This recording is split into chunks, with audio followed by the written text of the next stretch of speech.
Salamat sa pakikinig sa aking kwento. Ang iyong feedback ay makakatulong sa akin na mapabuti at pagandahin pa ang mga sumusunod na kwento. Maraming salamat po. Umiikot ang kwento si Ramon, isang jeepney driver na sanay magbiyahe hanggang madaling araw. Pakinggan natin ang kwento ngayong araw. Ako si Ramon, isang driver ng jeepney na halos buong buhay ko ay ginugol sa kalsada. Sanay na ako sa mga biyahe hanggang madaling araw, lalo na sa rutang dinadaanan ko gabi-gabi mula Cubao papuntang Marikina. Para sa karamihan, nakakatakot ang magmaneho ng ganoong oras, madilim, kakaunti ang tao, at kadalasan tahimik ang paligid. Pero para sa akin, normal na iyon. Ang ugong ng makina, ang tunog ng mga gulong sa aspalto, at ang malamig na hangin ng hating gabi ang matagal ko ng kasama. Para bang naging parte na sila ng katawan ko. Gabi ng Lunes iyon, mga bandang 12:30. Hindi ganoon karami ang pasahero. Sa totoo lang, kalimitan sa mga oras na iyon ay halos wala nang sumasakay. Ilang estudyante at manggagawang galing sa panggabing shift ang huli kong isinakay. May ilan pang bumaba sa San Mateo Road at natira na lamang ako at isang lalaking natutulog sa sulok ng jeep. Pagdating sa may bayan, bumaba na rin siya. Ang inisip ko, tapos na ang biyahe ko at diretso na ako pauwi. Habang dumadaan ako sa tapat ng isang lumang iskinita, bigla na lamang may umakyat. Isang babae. Tahimik lang siya, hindi nagsasalita. Nakasuot siya ng simpleng bestida na puting-puti, medyo lumana ang tela at mahaba ang buhok na parang bahagyang tumatakip sa kanyang mukha. Ang unang pumasok sa isip ko, baka isa siyang empleyado sa call center o estudyanteng ginabi. Walang kakaiba. Sa umpisa, nag-abot siya ng eksaktong pamasahe. Wala ng sukle, walang dagdag. Sinilip ko pa ang barya niya bago ko itinapon sa kaha. Mga lumang piso, parang hindi na ganoon ginagamit sa sirkulasyon. Pero hindi ko na rin pinansin. Alam mo naman, driver ako. Basta't kumpleto ang bayad, wala na akong tanong. Naupo siya sa pinakadulong bahagi, halos likod na ng jeep. Tahimik ang kalsada. Tanging ilaw ng poste at mga asong naglalakad sa gilid ang makikita. Habang nagmamaneho, naramdaman ko ang lamig sa loob ng jeep. Hindi ito ordinaryong lamig ng madaling araw. Ibang klaseng kilabot na gumapang sa batok ko. Napatingin ako sa rearview mirror at nakita ko siyang nakaupo, nakatingin lang sa labas. Wala siyang ekspresyon, parang malayo ang iniisip. Lumipas ang ilang minuto. Napansin ko, wala nang ibang pasahero. Ako na lang at siya. Medyo kinabahan ako kaya pasimple kong nilingon. Doon ko napansin. Ang mga paa niya, wala.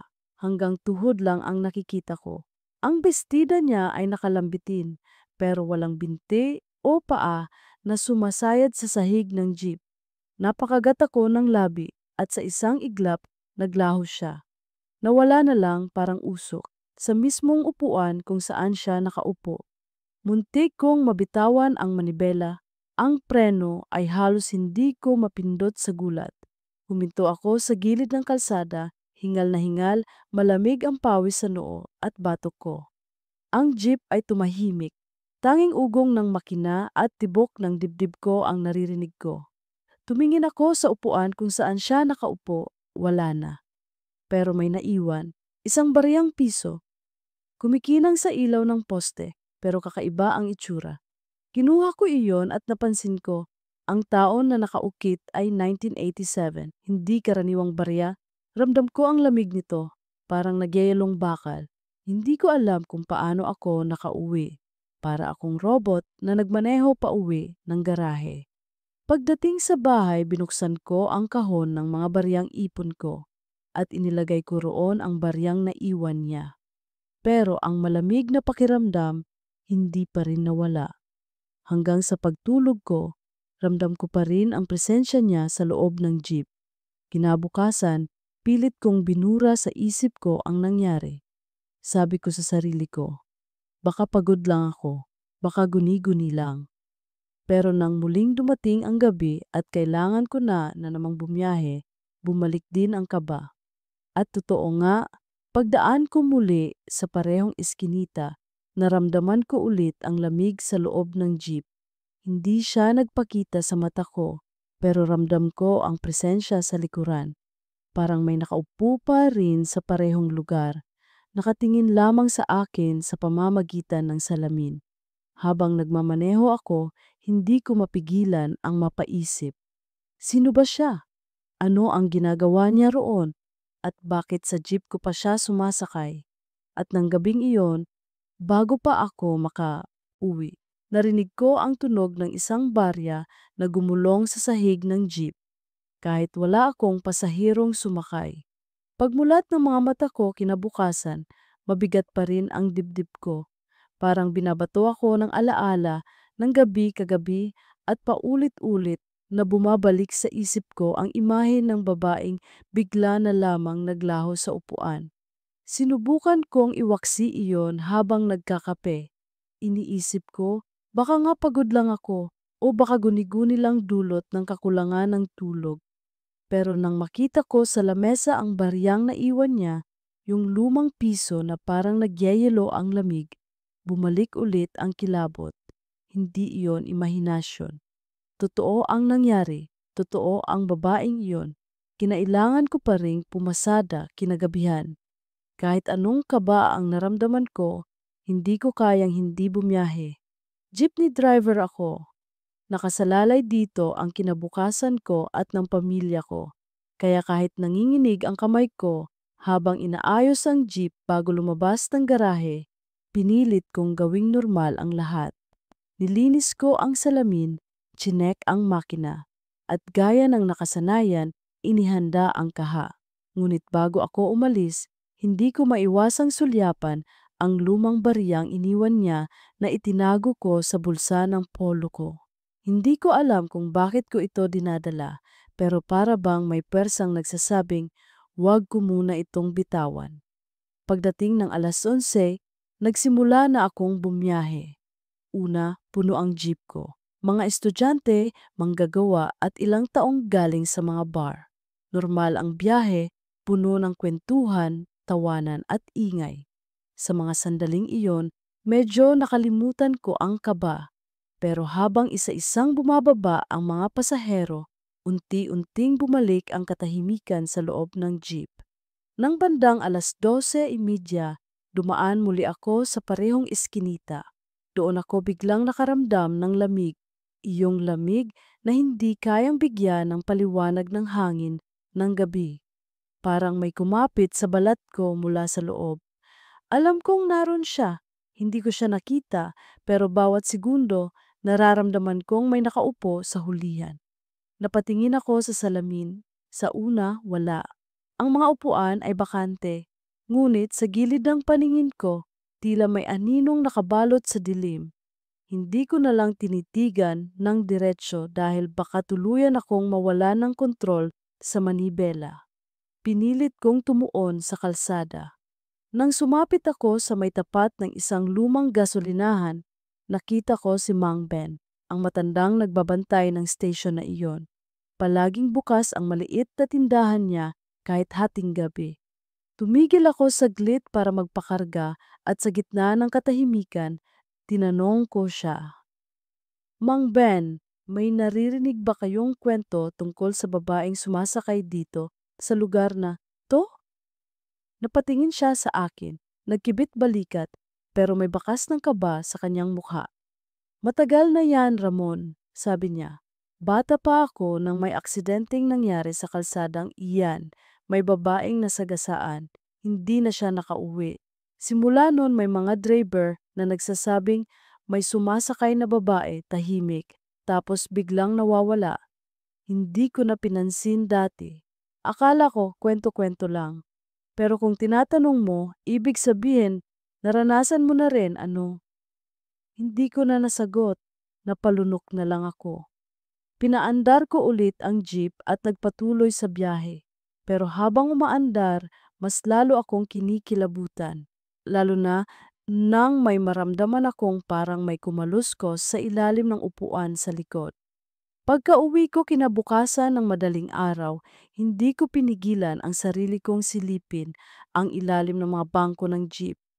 Doon, sa gilid na upuan kung saan siya unang naupo, may nakita akong nakasiksik. Isang maliit na klem na pambuhol ng buhok, maputik pa at may bahid ng kalawang.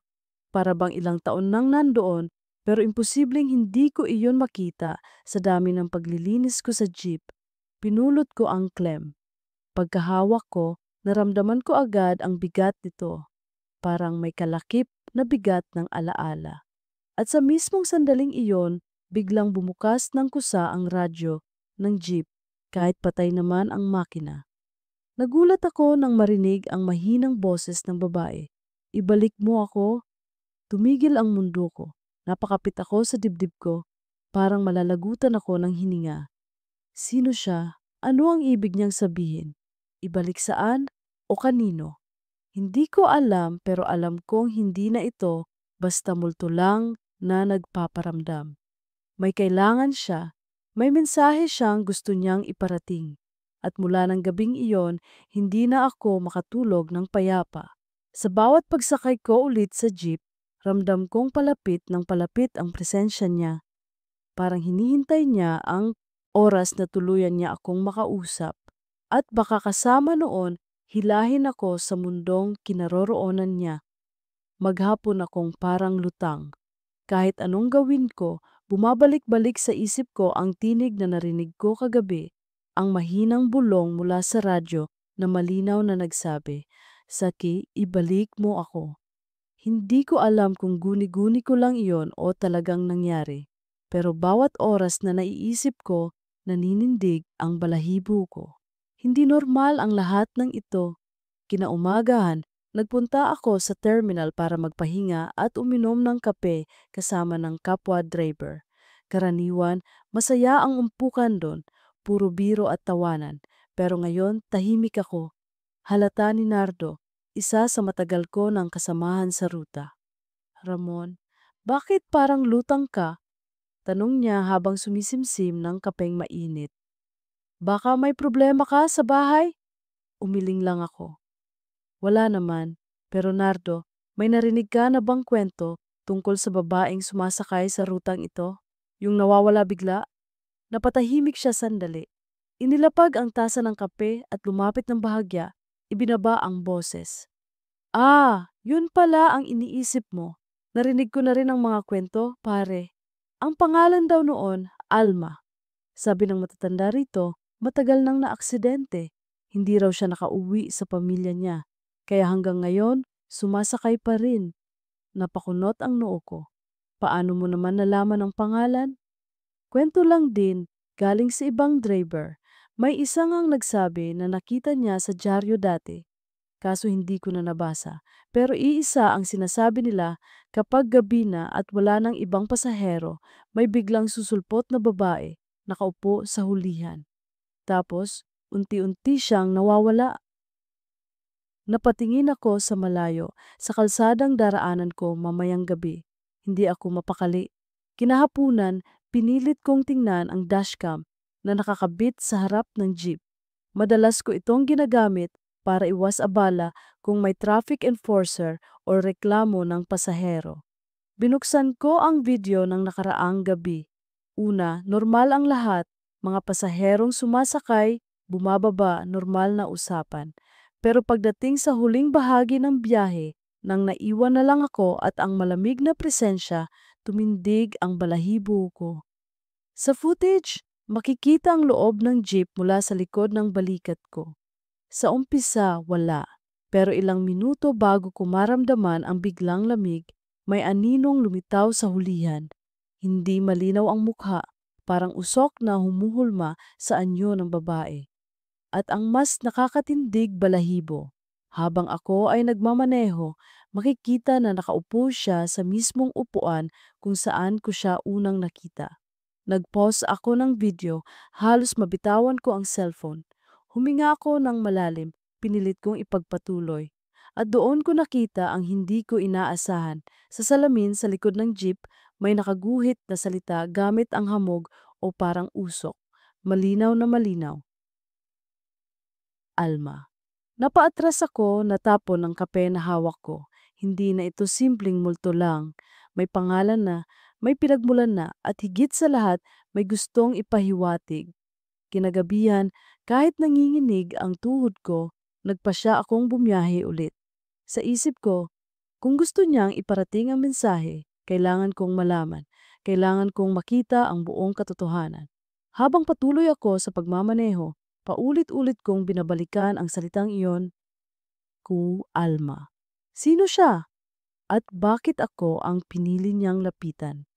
Habang papalapit ako sa eskinita kung saan siya unang sumakay, bigla akong nakarinig ng mahinang tawa. Hindi galing sa radyo, hindi galing sa kalsada, mula mismo sa loob ng jeep. Tumingin ako sa rearview mirror at saglit kong nasilayan. Nakaupo siya ron, nakatitig diretso sa akin. Mahaba ang buhok, maputla ang balat at ang mga mata, punong-puno ng lungkot. Bago pa ako makalingon ng tuluyan, bigla siyang naglaho.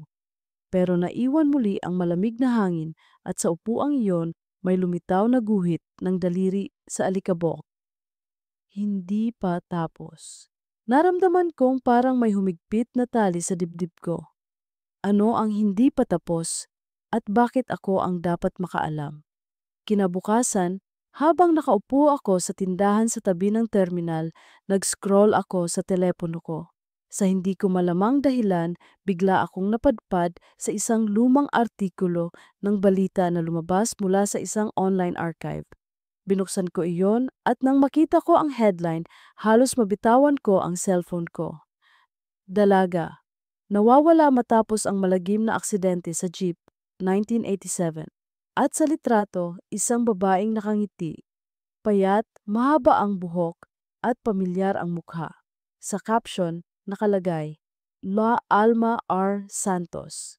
Napatitig ako ng matagal. Siya nga. Siya ang babaeng sumakay sa jeep ko. Siya ang babaeng naglaho sa harap ko.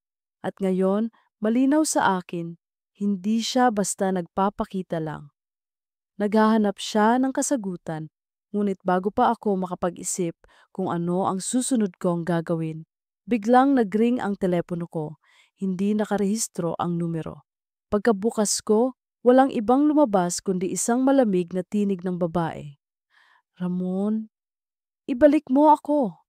Pagkatapos, biglang naputol ang linya. Hindi ko alam kung paano ko kinaya ang sumunod na mga araw.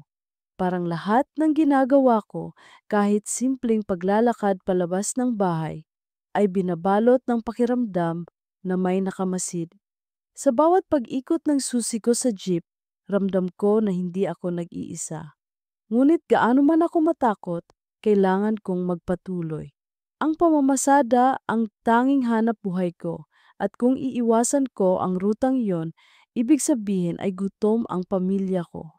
Pero hindi ko rin kayang baliwalain ang mga senyales na sunod-sunod na lumalapit sa akin. Ang pangalan niyang lumitaw sa salamin, ang klem ng buhok, ang lumang barya, pati na ang tinig sa telepono. Hindi iyon nagkataon lang. May mensahe siya at ako ang napiling tagapagdala. Isang hapon bago ako bumiyahe, lumapit sa akin si Nardo. Ramon, parang nanlalalim ka nitong mga araw. Ano bang nangyayari sa iyo? Tanong niya. Napabuntong hininga ako. Pare, totoo ang babaeng yon. Nakita ko siya, naramdaman ko siya, at alam ko ang pangalan niya. Alma. May nabasa akong artikulo na aksidente siya noon sa jeep 1987. Hanggang ngayon, parang nandito pa rin siya. Hindi na ako tinawanan ni Nardo. Bagkus, seryoso siyang tumango. Kung ganon, baka kailangan mong hanapin ang buong kwento. May kakilala ako sa presinto, si Liza. Pulis siya, baka may access siya sa mga lumang kaso. Nag-alangan ako, pero alam kong wala na akong ibang mapagpipilian. Kinabukasan, nagkita kami ni Liza sa isang maliit na karinderya malapit sa presinto. Bata pa siya, seryosong babae, at halatang sanay makinig ng mga kwento kahit kakaiba. Nang matapos kong isalaysay ang lahat, hindi siya natawa. Hindi rin siya nagduda. Ramon, sabi niya, may hawak kaming mga records ng mga kaso mula dekada 80. May mga hindi na isara. Tinatawag naming cold cases. Kung gusto mo, pwede kitang tulungan maghanap. Sumang-ayon ako at makalipas ang ilang araw, nagdala siya ng folder.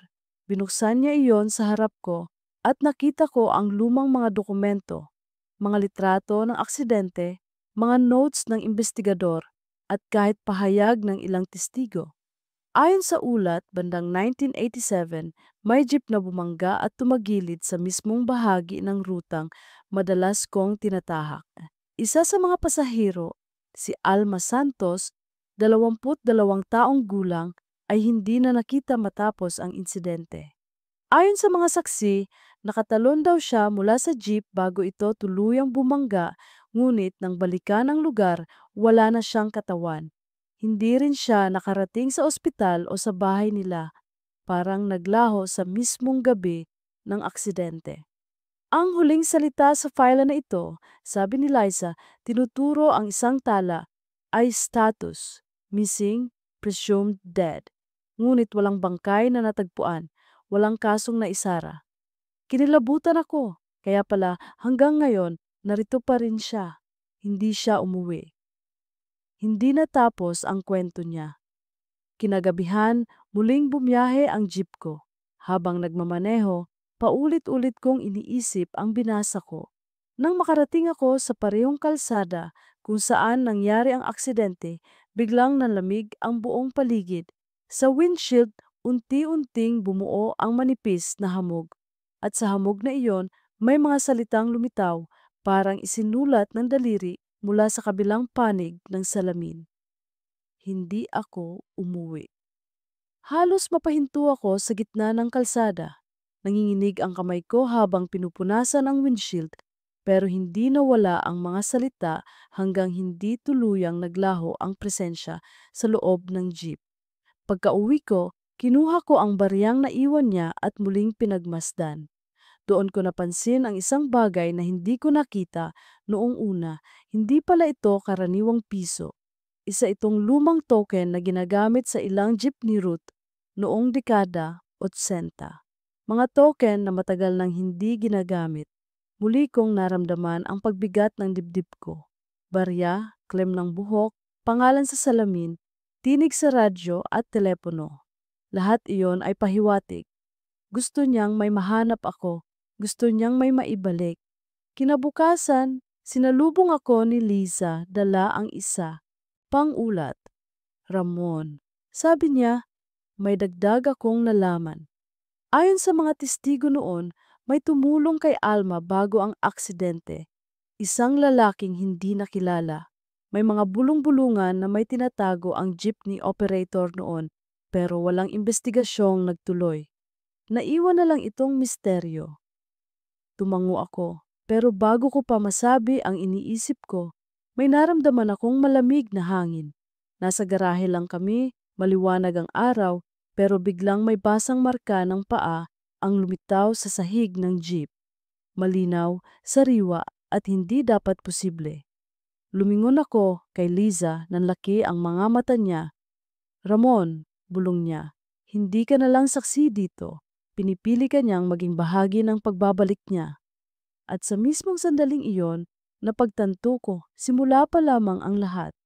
May mas malalim na sikreto ang aksidenteng iyon at hindi titigil si Alma hanggat hindi ko ito natutuklasan. Hindi ako mapakali matapos ang huling gabi na parang may basang bakas ng paa na lumitaw sa sahig ng jeep ko. Kahit maliwanag ang araw, ramdam ko pa rin ang lamig na iyon sa loob ng katawan ko. Parang hindi na ako makalayo sa presensya ni Alma. Liza, nakasama ko noon sa garahe, halata ring nagulat at natakot. Pero sa halip na umurong, mas lalo pa siyang nagkaroon ng interes sa kaso. Ramon, sabi niya kinabukasan, kung totoo ngang may mga pahiwatig na iniiwan siya para sa'yo, baka kailangan nating sundan. Hindi sapat na magbasa lang tayo ng mga lumang dokumento. kailangan nating makita kung saan siya talaga nakatira noon. Baka may mga naiwan pang palatandaan. Napalunok ako. Hindi ko inakala na darating sa puntong pupuntahan namin ang mismong pinagmulan ng kanyang buhay. Pero tama si Liza. Kung hindi namin susubukan, mananatili akong parang alipin ng mga bangungot gabi-gabi. Hapon noon, nagpunta kami sa lumang barangay hall kung saan nakaimbak ang ilang tala ng mga residente. Matapos ang ilang oras na paghahalungkat, nakakita si Liza ng record. Siya ka Alma R. Santos, nakatira sa barangay San Rafael, Marikina. Ang bahay ay nasa isang kalye na halos hindi ko na naririnig ang pangalan, malayo sa mga dinaraanan ng jeep ngayon. Kinabukasan, bago pa tuluyang lumubog ang araw, nagtungo kami roon. Habang papalapit kami sa kalyeng iyon, pansin kong kakaiba ang pakiramdam. Tahimik, halos walang tao, at karamihan sa mga bahay ay lumana at tila iniwan na ng mga may-ari. Ang bahay ng pamilya Santos ay madaling makita. Malaki ito noong araw pero ngayoy madilim. Sarado ang mga bintana at tila walang nakatira. Wala ni isang bumbilyang bukas. Lumapit kami sa isang matandang babae na nakaupo sa tabi ng tindahan sa kabilang kanto. Nagtanong si Liza, "Lola, kilala niyo po ba ang mga nakatira riyan sa bahay na iyon?" Napatingin ang matanda, parang natigilan. "Ay, mga Santos! Naku, matagal nang wala yan. Ang ina, si Aling Nena, kamamatay lang nitong 1 taon. Yung bunso niyang anak, lumipat na sa probinsya. Sabi nila, hindi raw nila kayang tumira riyan kasi gabi-gabi may naririnig silang yabag at iak ng babae. Pero paglabas nila sa umaga, wala namang bakas." Kinilabutan ako. Liza at ako ay nagkatinginan. Nagpasya kaming lumapit sa mismong bahay. Ang gate ay kalawangin na pero hindi nakalock.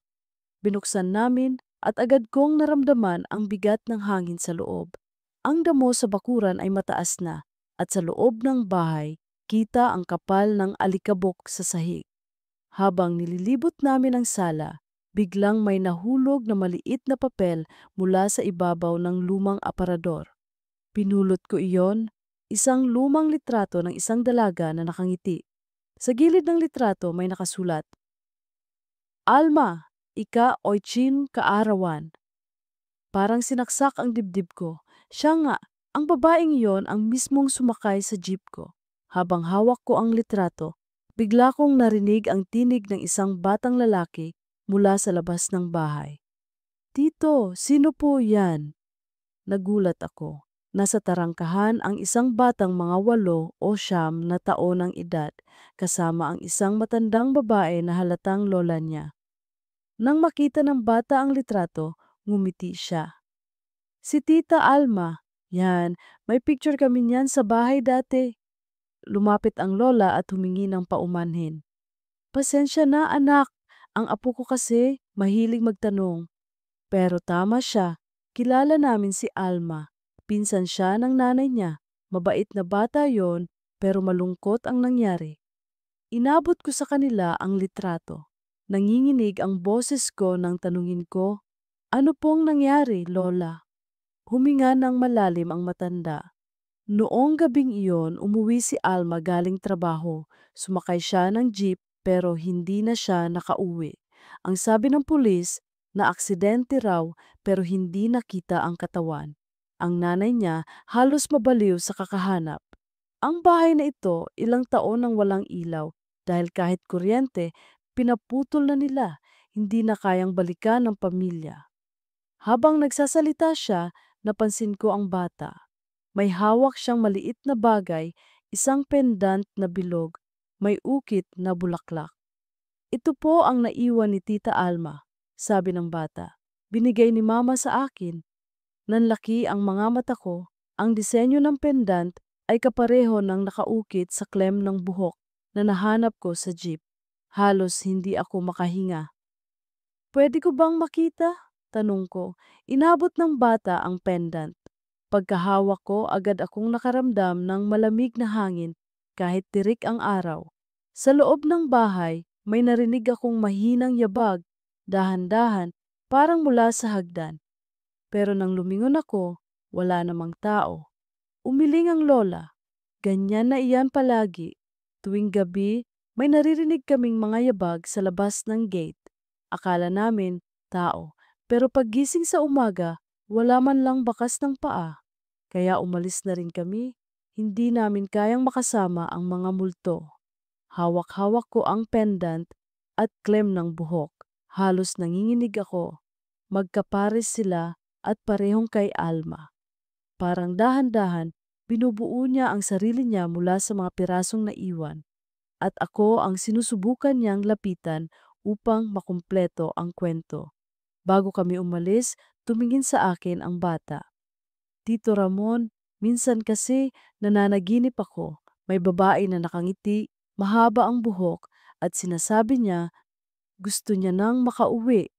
Halos hindi ako nakapagsalita. Tumingin ako kay Liza at pareho kaming alam na hindi na ito basta kwento lang ng nakaraan. Ang bahay na iyon, ang pendant, ang litrato at ang mga yabag, lahat ay bahagi ng misteryo. Habang papalayo kami, naramdaman ko ang isang tanong na mabigat sa dibdib ko. Saan nga ba niya gustong umuwi? At higit sa lahat, sino ang humarang sa kanya para makauwi noon? Simula nang makuha ko ang litrato, ang klem ng buhok, at ang pendant, hindi na nawala sa isipan ko si Alma. Parang bawat gabing pumapasada ako, mas lalo akong dinadala ng kanyang presensya papalapit sa isang katotohanang pilit niyang ipinaaalala. At habang lalong lumilinaw ang mga pahiwatig, mas lalo ring dumadami ang tanong. Si Lisa, nang ngayoy parang naging kakampi ko na, muling nagdala ng panibagong impormasyon. Isang gabi, matapos kong ibaba ang huling pasahero, nagkita kami sa isang karinderya na bukas hanggang hating gabi. Ramon, sabi niya habang nakayuko sa mga papel na dala niya, may nakita akong kopya ng lumang report na hindi naisama sa pangunahing investigasyon. Alam mo bang may isa pang saksi noong aksidente? Napakunot noo ako. Bakit hindi lumabas yon?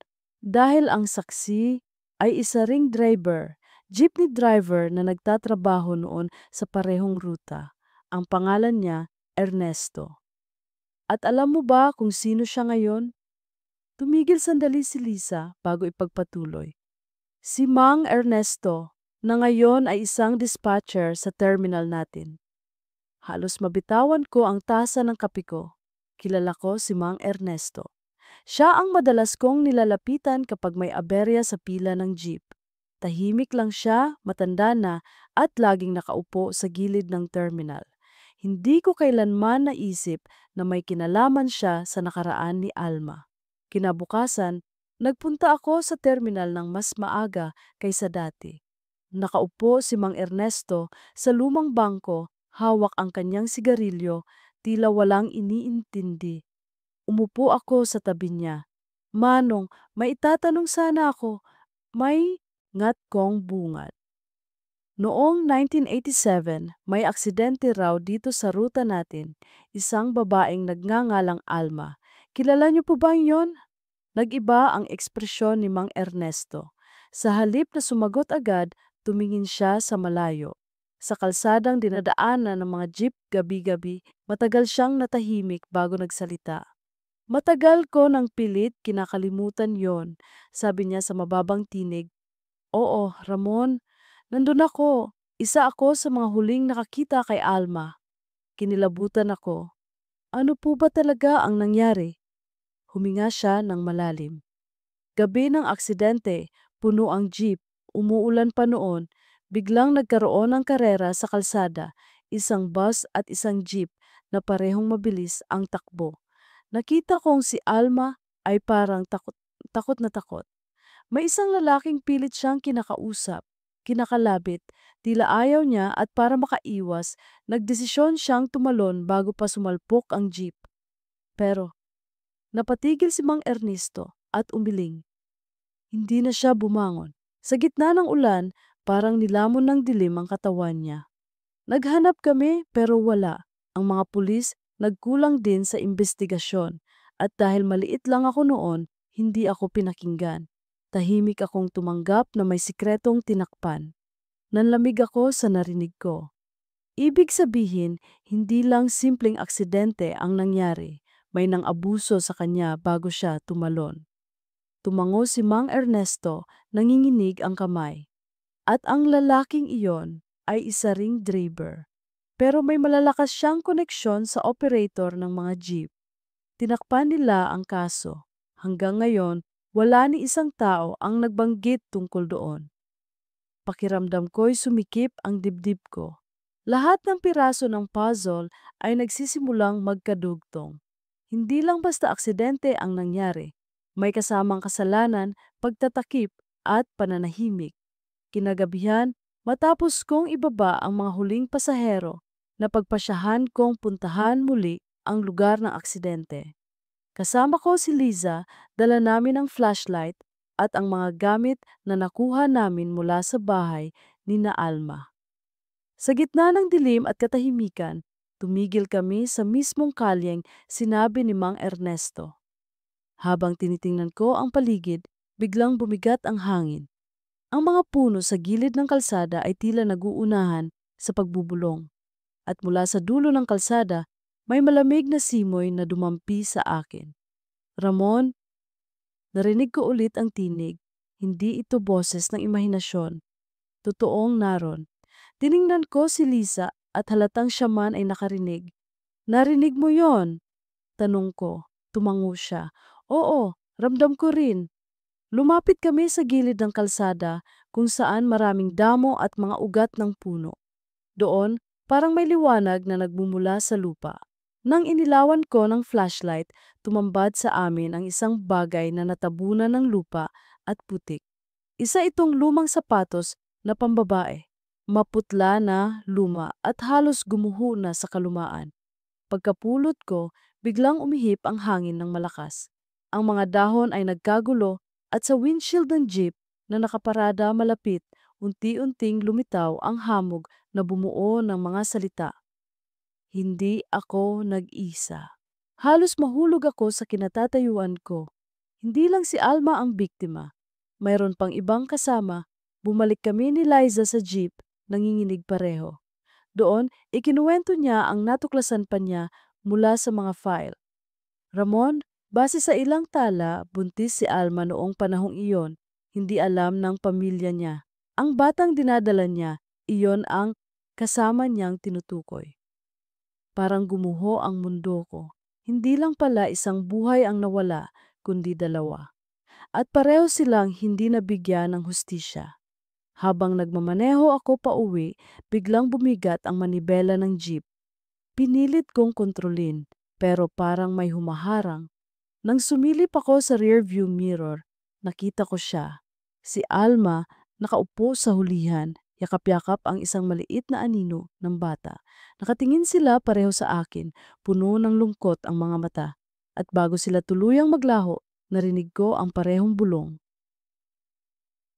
Ramon, ilantad mo ang totoo.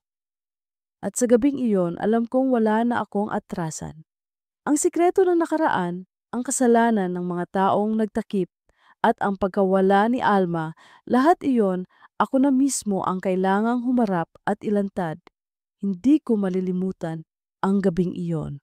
Ang bigat ng mga mata ni Alma sa likod ng jeep, pati na rin ang aninong yakap-yakap niyang parang bata. Para akong pinutol ang hininga ko nang marinig ko ang bulong na iyon. Ilantad mo ang totoo. Simula noon, hindi na lamang kaba o takot ang nararamdaman ko. May kasamang galit at isang mabigat na panata, kailangan kong alamin ang lahat. Kinabukasan, agad akong nagpunta sa terminal para hanapin si Mang Ernesto.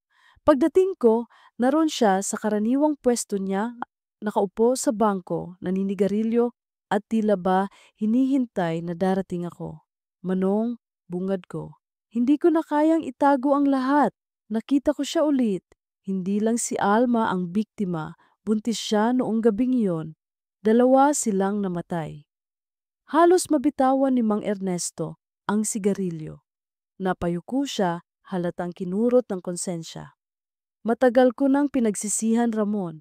Sinubukan kong magsalita noon pero tinakpan nila ang bibig ko. Ang operator ng jeep kasama ang ilang pulis na binayaran, ayaw nilang lumaki ang iskandalo. Bata pa ako, mahina ang boses ko, pero totoo lahat ng sinabi mo. Hindi aksidente lang ang nangyari. Kung ganon, sagot ko, nanginginig ang boses. Sino ang driver ng jeep na iyon? Sino ang nangabuso kay Alma? Tumitig siya sa akin, matagal bago tuluyang sumagot. Si Hector. Kaibigan ng operator noon at ngayon, isa sa mga may-ari ng linya ng jeep na pinapasadahan natin. Malakas siya, Ramon. Hanggang ngayon, may koneksyon pa rin. Parang biglang bumigat ang mundo sa paligid ko. Si Hector, kilala ko siya. Madalas ko pa siyang makita sa terminal, abala sa pamamahala ng mga jeep. Walang nakakaalam na may dugo siyang ikinubli sa ilalim ng rutang iyon. Hindi ako makatulog kinagabihan. Pabalik-balik ako sa isip ko kung paano ko haharapin si Hector. Ngunit bago pa ako makapagdesisyon, nangyari ang hindi ko inaasahan.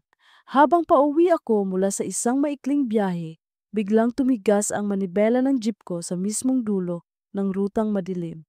Sinubukan kong preno, pero wala. Ayaw kumagat. Napapikit ako, hawak ng mahigpit ang manibela, habang bumabagsak ang jeep palusong sa matarik na bahagi ng kalsada. Diyos ko! Bulong ko habang ang buong katawan ko'y nanginginig. Ngunit sa mismong segundo na inaakala kong tuluyan na akong didiretso sa bangin, naramdaman ko ang malamig na haplos sa braso ko, parang may kamay na humila sa manibela pakanan. Ang jeep ay biglang lumihis at sumadsad sa gilid. Muntik nang tumagilid pero huminto bago pa tuluyang bumagsak. Humihingal ako, halos mawala ng ulirat. At sa rearview mirror, nasilayan ko si Alma.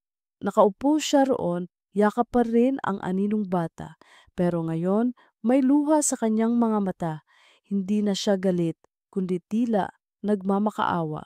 Nang bumaba ako para suriin ang ilalim ng jeep, natigilan ako. Sa mismong gilid ng bangin, may nakatagong marker na gawa sa lumang kahoy. Halos natabunan na ng mga damo. Pinagpag ko at doon nakasulat. Dito natagpuan ang labi, 1987. Ngunit halatang minadali lamang, walang pangalan, walang detalye. Lumapit si Lisa na sinundan pala ako dahil nag-aalala. Nang makita niya ang marker, napakunot ang noo niya. Ramon, parang hindi ito opisyal na marker. Parang sinadya para itago, hindi para magbigay ng hustisya. Sinimulan naming hukayin ang paligid gamit ang flashlight at simpleng pamalo. Sa ilalim ng lupa, may nakita kaming mga basag na buto ng paa at tela ng lumang bestida. Hindi buo pero sapat para patunayan.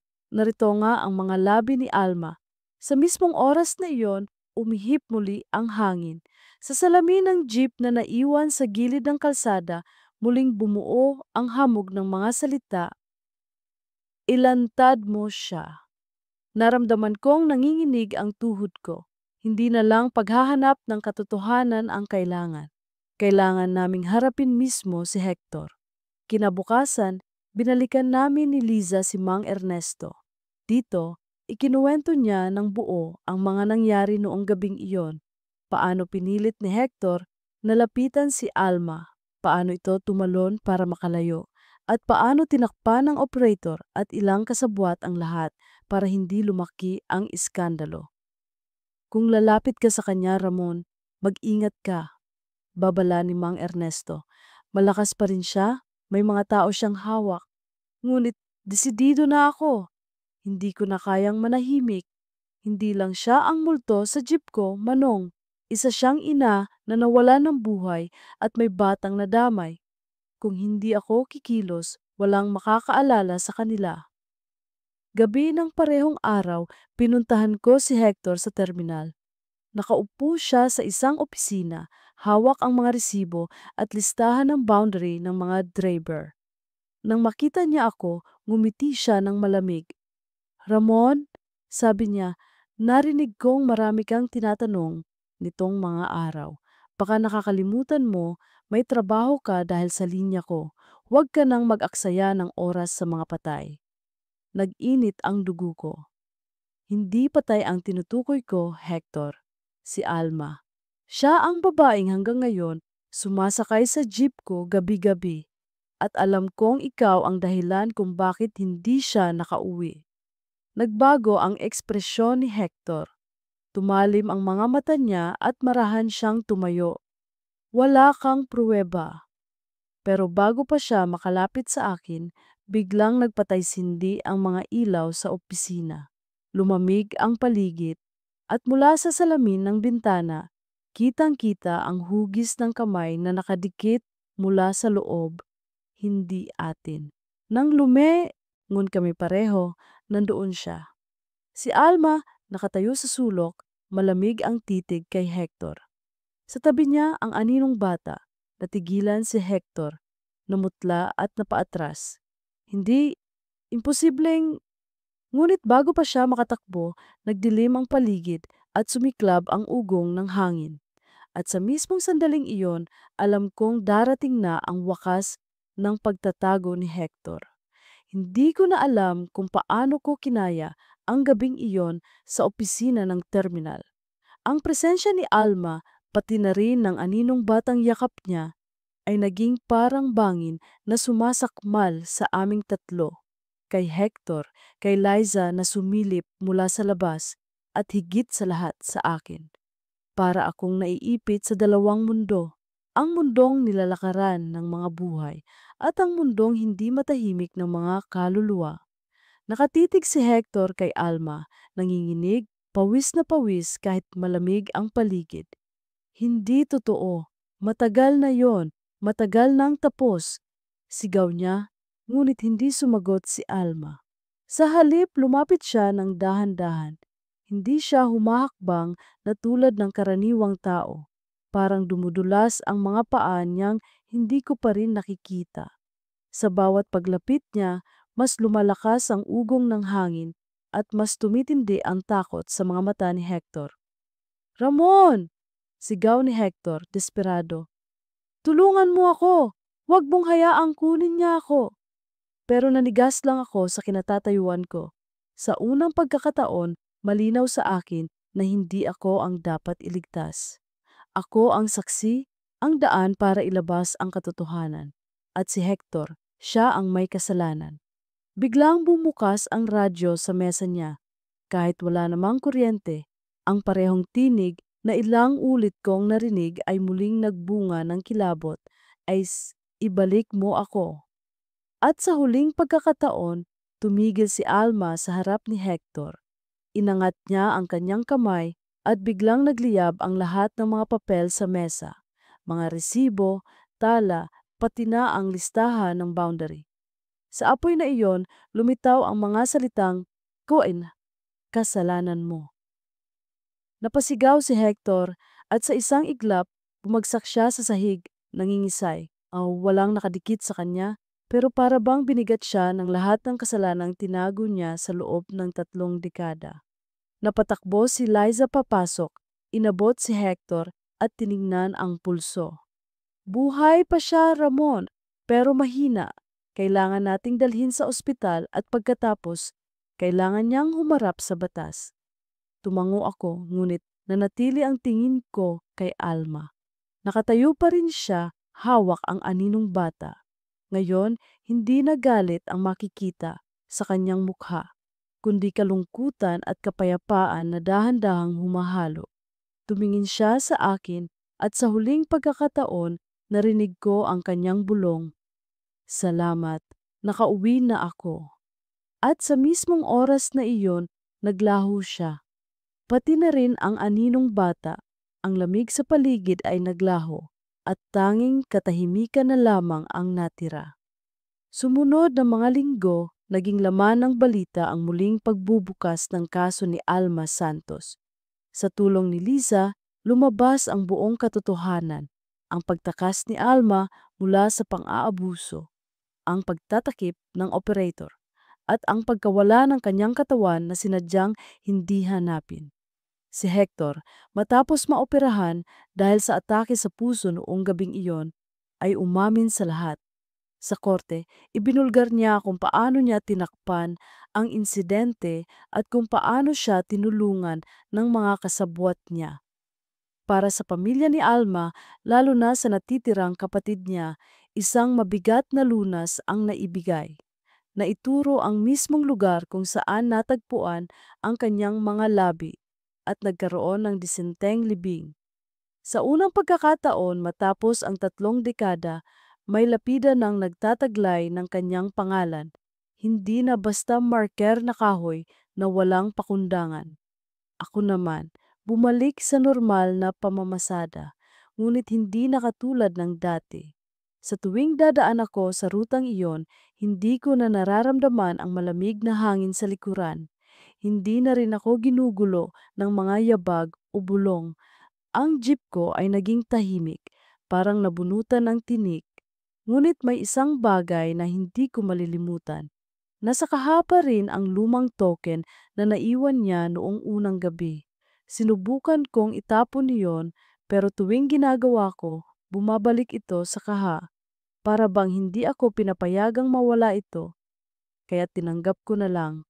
Inilagay ko ang token sa maliit na kahon, kasama ng litrato at klim ng buhok na naiwan. Sa tuwing nakikita ko ang mga iyon, napapaisip ako, marahil hindi lang ako basta driver na nadamay. Ako ang naging tulay ni Alma para makauwi siya, para maibalik ang tinig ng isang kwentong itinago ng dilim. Isang madaling araw matapos ang isang mahabang biyahe, ipinarada ko ang jeep sa garahe at napaupo sa harap ng manibela. Tahimik ang paligid. Doon ko napansin na may naiwan sa upuan sa hulihan, isang bulaklak na sampagita, sariwa at may halimuyak.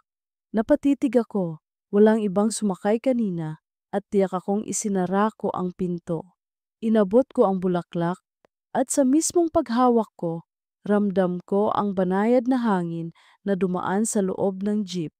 Hindi malamig, kundi payapa. Ngumiti ako sa sarili ko. Mabuti na lang, Alma, bulong ko, nakauwi ka na. At mula noon, tuwing bumibiyahe ako sa hating gabi, dala ko ang tiyak na pakiramdam. Hindi lahat ng kwento ng kalsada ay nauuwi sa takot. May ilan na nagtatapos sa hustisya at sa huli, kapayapaan. Ngunit sa isang sulok ng isip ko, alam ko rin ang totoo. Hindi siya ang huling kaluluwang makikisakay. Sa bawat kalsadang madilim, sa bawat rutang nilalakbay ng jeep sa gabi, laging may mga kwento ng mga kaluluwang hindi nakauwi. At ako, si Ramon, jeepney driver hanggang madaling araw, ay handang makinig sa kanila